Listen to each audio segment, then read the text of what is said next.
நம்ம ஆவலோடு எதிர்பார்த்து கொண்டிருக்கும் இந்தியன் 2 சென்சார் ஆயிடுச்சு. படம் 3 மணி நேரம் 4 நிமிஷம் ஓடுது. அநேகமாக கல்கி ரன்னிங் டைம் இருக்குது பார்த்தீங்களா, அது 181 நிமிஷம். கிட்டத்தட்ட ரெண்டு படமுமே ஒரே கால நேரம்தான், கால அளவு தான். சரி, இந்த இந்தியன் 2க்கு சென்சார் போர்டு என்ன சொல்லியிருக்காங்க, என்ன கட் கொடுத்துருக்காங்க அப்படின்னா ஒன்றும் பெருசாக இல்லைங்க. அவங்க சொல்லியிருக்க குற்றச்சாட்டுகள் என்னென்னா, இந்த புகைப்பிடிக்கக்கூடாது, மது அருந்தக்கூடாது அப்படின்னு இந்த அட்வைஸ் பண்ணுவோம் இல்லையா, அட்வைஸ் பண்ணுற வார்த்தைகள்லாம் வரும் பார்த்தீங்களா, அந்த எழுத்துக்கள்லாம் ரொம்ப சிறுசாக இருக்குது, அதை நீ பெருசாக காட்டு. பேக்ரவுண்டு ஒயிட்டாக இருக்கணும், அந்த எழுத்துக்கள் வந்து கருப்பாக இருக்கணும், இன்க்ரீஸ் பண்ண சைஸை அப்படின்னு சொல்லி ஒரு அட்வைஸ் பண்ணியிருக்காங்க. அடுத்து பிரைப் மார்க்கெட்டு, அதாவது லஞ்ச ஊழல் மார்க்கெட் இருக்கு இல்லையா, அதை நீங்கள் ரீப்ளேஸ் பண்ணணும். அடுத்து ஒரு பெண் வந்து, அதாவது கதாநாயகியாக யார் என்னன்னு தெரியலை, மார்பகங்களை கிளிவேஜ் தெரிகிற மாதிரி படமாக்கிறீங்க, அதை நீங்கள் இது பண்ணணும் அப்படின்னு சொல்லியிருக்காங்க. பொதுவாக தமிழ் படங்களில் இப்போ வந்து இந்த கிளிவேஜ் தெரிகிறதுங்கிறது அதிகமாக இருக்குது, தாராளமாக காட்டுறாங்க. நடிகைகளே தாராளமாக காட்டும்போது பார்க்குறவங்களுக்கு அதில் எந்த விதமான ஆட்சேபனையும் இருக்க போகிறதில்ல. அந்த நடிகைகளே விருப்பப்பட்டு தான் காட்டுறாங்க. அதில் சென்சாருக்கு என்ன ஒரு இது வந்துருச்சுன்னு சரியில்லை. இதை விட மோசமான காட்சிகள்லாம் மற்ற படங்களில் பார்த்துருக்குறோம். ஆனால் இந்த படத்தில் இந்தியன் 2ல் அவங்க கை வச்சுருக்காங்க, என்னன்னு தெரியல. சரி, அடுத்த வார்த்தைகள் வந்து தொத்தா, கொத்தா, வாத்தா, மயிறு, என்ன மைத்து, என்ன மைத்துக்கு, பக், மைத்தில், முண்டை, 30 இண்டியன்ஸ், இந்த மாதிரி வார்த்தைகள்லாம் ரீப்ளேஸ் பண்ணணும் அப்படின்னு அட்வைஸ் பண்ணியிருக்காங்க. இந்த 30 இண்டியன்ஸில் இந்தியனை மட்டும் தூக்குங்க, 30 இருக்கணும் அப்படின்னு சொல்லியிருக்காங்க. சரி, இது போக இந்த 3 மணி நேரம் ஓடுற படத்தை குறைக்கிறதோ அது யார் கையில் இருக்குன்னா டைரக்டர் கையில் இருக்குது, ப்ரொடியூசர் கையில் இருக்குது. டைரக்டர் விரும்புனா சரி, இந்த இவ்வளோ நேரம் இருக்குது, இவ்வளோ நீளமாக இருக்குது, ரசிக்க மாட்டாங்க அப்படின்னு நினச்சா சில காட்சிகளை கட் பண்ணலாம். அது இவங்களுடைய விருப்பம். ஏன்னா அனுமதிச்சிட்டாங்க, அந்த அனுமதிச்சிருந்து தானே நீங்கள் கட் பண்ண போகிறீங்க. அதனால் யாரும் எதுவும் கேட்க போகிறதில்ல. தயாரிப்பாளருக்கும் அவருக்கும் பிடிக்கலைன்னா ஏதாவது கட் பண்ணுறதுனாலும் கட் பண்ணலாம். இது வந்து இந்த படத்தினுடைய நீளத்தை குறைக்க வேண்டிய கடமை தயாரிப்பாளருக்கும் டைரக்டருக்கும் இருக்குது. ஆனால் செய்வாங்களா இல்லையா, அது காட்சிக்கு அவசியம் அப்படின்னு நினச்சாங்கன்னா விட்டுருவாங்க.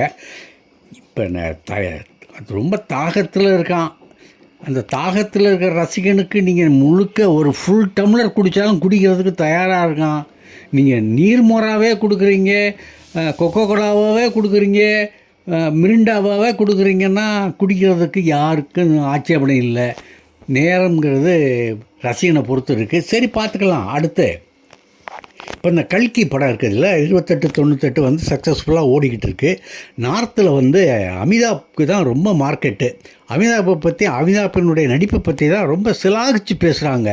ரொம்ப சிறப்பாக நடிச்சிருக்காரு, இவரை மாதிரி நடிக்க எவரும் உண்டா அப்படின்லாம் சொல்லி அங்கே வானலாக புகழ்கூடிய பறக்க விட்டுக்கிட்டு இருக்காங்க. அங்கே நார்த்தில் வந்து பிரபாஸுக்கு அவ்வளவாக ஒன்றும் பேச்சு இல்லை. உலகநாயகன் கமல்ஹாசன் 2 சீனில் தான் வர்றதுனால அவரை பற்றி அதிகமாக அங்கே யாரும் பேசலை. எல்லாம் பேசுகிறது அமிதாப் பச்சனை தான் பேசுகிறாங்க. சரி, இந்த செகண்ட் பார்ட் வருது இல்லையா, கல்கி 2898 செகண்ட் பார்ட், அது எப்படி இருக்கும் அப்படின்னு நாக் அஸ்வின்கிட்ட கேட்டிருக்காங்க. அதுக்கு அவர் என்ன சொல்கிறாருன்னா, அமிதாப் கமல் மோதல் தான் 2ஆம் பாகத்தில் அதிகமாக இருக்கும். 2 பேருக்குமே நிறைய சீன் இருக்குது, 2 பேருமே எதிரெதிராக மோதிக்குவாங்க, முகத்துக்கும் எதிராக பேசிக்குவாங்க அப்படிங்கிற சீன்லாம் நிறையா இருக்குது. அது ஏன் பேசுகிறாங்க, எதுக்காக பேசுகிறாங்கங்கிறதெல்லாம் நான் இப்போ சொல்ல மாட்டேன், சொன்னால் அவங்களுக்கு சுவை குன்றிவிடும். ஆகையினால 2 பேரும் மோதிக்கிறாங்க, த்ரில்லிங்காக இருக்கும், அதை மட்டும் நான் சொல்லிக்கிறேன் அப்படின்னு சொன்னாங்க. அது மட்டும் இல்லை, புதிய கேரக்டர்களும் வருது. இந்த புதிய கேரக்டர்கள் வரும்போது புதிய உலகமும் வருது. ஆகவே இந்த செகண்ட் பார்ட் வந்து முதல் பார்ட்டை விட பிரமாதமாக இருக்கும் அப்படின்னு நாக் அஸ்வின் சொல்லியிருக்காரு.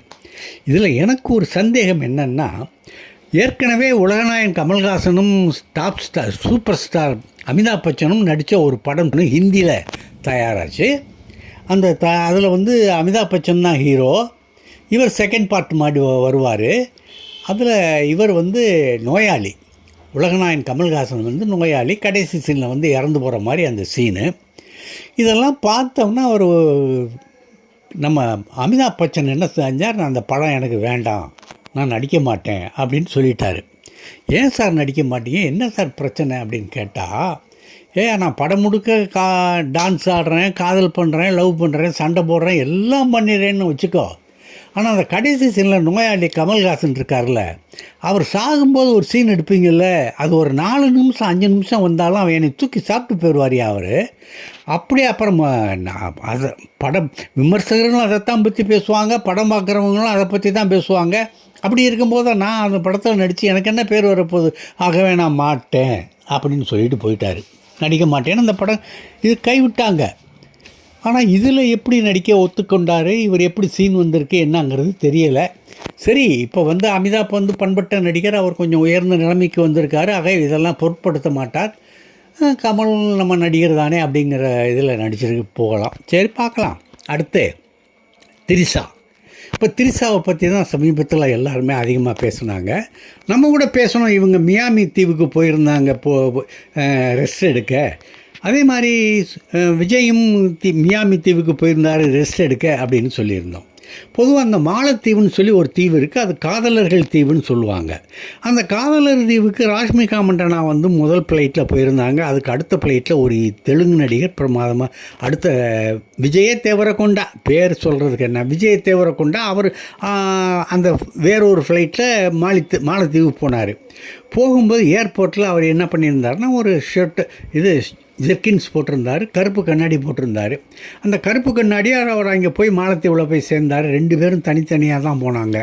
இவங்க போனது வேறு பர்பஸ், அவங்க போனது வேறு பர்பஸ்ன்னு சொல்லிக்கிட்டாங்க. பத்திரிகைகள் அப்படித்தான் வந்துச்சு.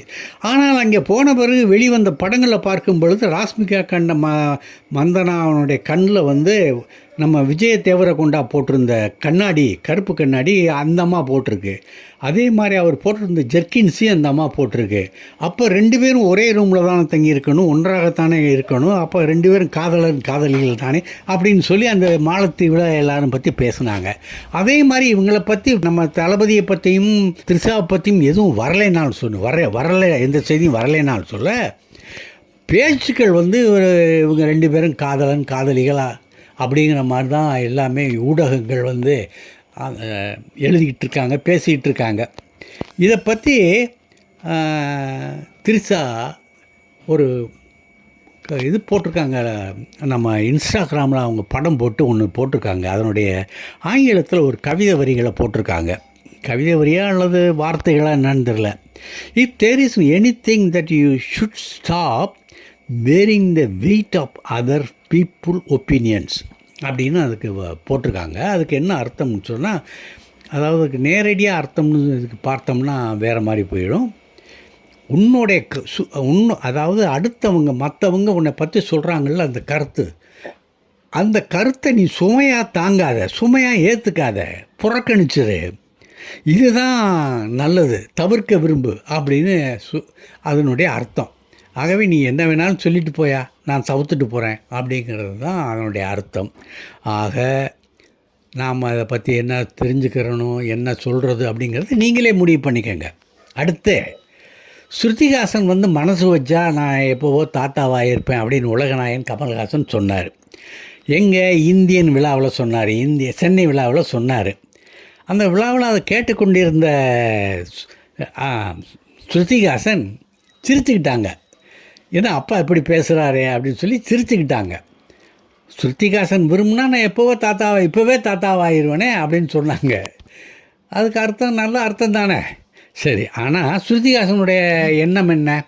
ஸ்ருதிஹாசன் வந்து இன்ஸ்டாகிராமில் சிலருக்கு இந்த கேள்வி பதில் ஒன்று நடத்திக்கிட்டு இருக்காங்க. அதில் ஒருத்தர் வந்து மேரேஜை பற்றி நீங்கள் எப்போ மேரேஜ் பண்ணிக்குவீங்க, மேரேஜை பற்றி என்ன நினைக்கிறீங்க அப்படின்னு ஒருத்தர் கேட்டிருக்காரு. அதுக்கு அந்த அம்மா சொல்லுது, இந்த 2024 வந்து பெண்களிடம் இப்படியெல்லாமா கேள்வி கேட்குறீங்க, அவுட் ஆஃப் ஃபேஷனாக இருக்குது, இந்த மாதிரிலாம் கேட்காதீங்க, நான் கல்யாணம் பண்ண போகிறதில்ல அப்படின்னு சொல்லியிருக்காங்க. அப்போ கமல் சாருடைய ஆசை எப்போ நிறைவேறும்? நன்றி, மீண்டும் சந்திப்போம். இந்த வீடியோ உங்களுக்கு பிடிச்சிருந்தா லைக் பண்ணுங்கள், கமெண்ட் பண்ணுங்கள், ஷேர் பண்ணுங்கள், சப்ஸ்கிரைப் பண்ணுங்கள்.